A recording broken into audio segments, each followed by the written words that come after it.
eventually we met enough people and enough investors who wanted to put in the amount of money that we wanted to raise.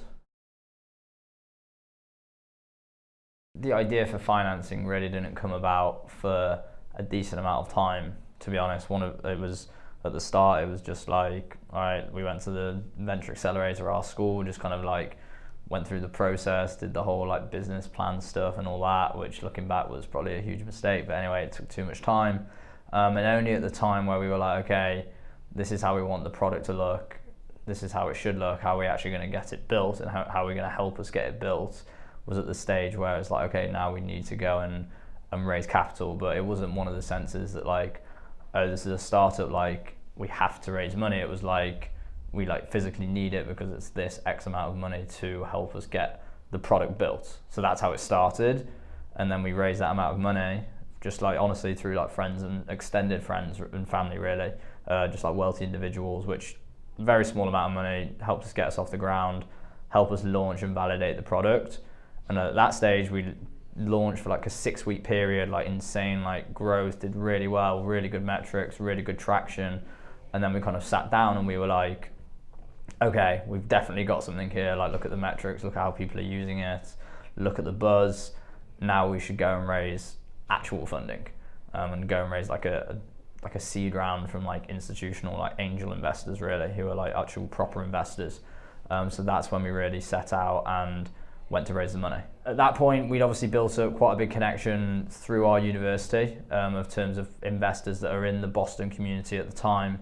So it was a case of reaching out and just like getting intro meetings, talking to people.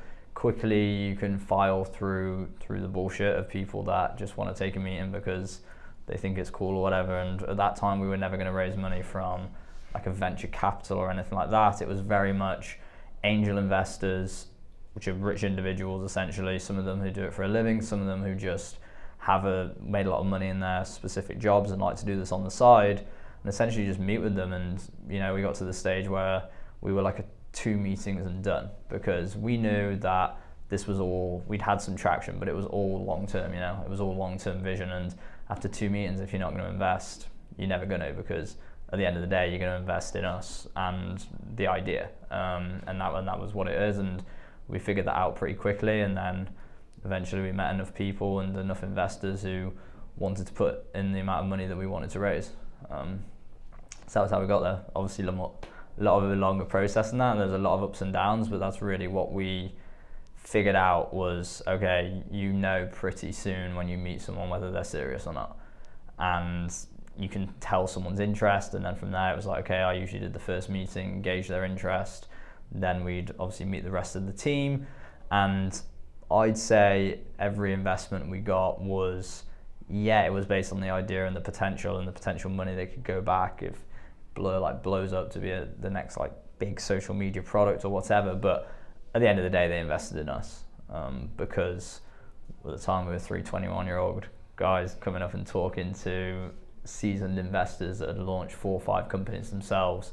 And I very much think a lot of it was they saw potentially something in us that was in themselves when they were like first starting their first company and our story and whatever. And they're like, you know, like, I'm going to punt on these founders. And honestly, I think that was the main reason we managed to raise the money.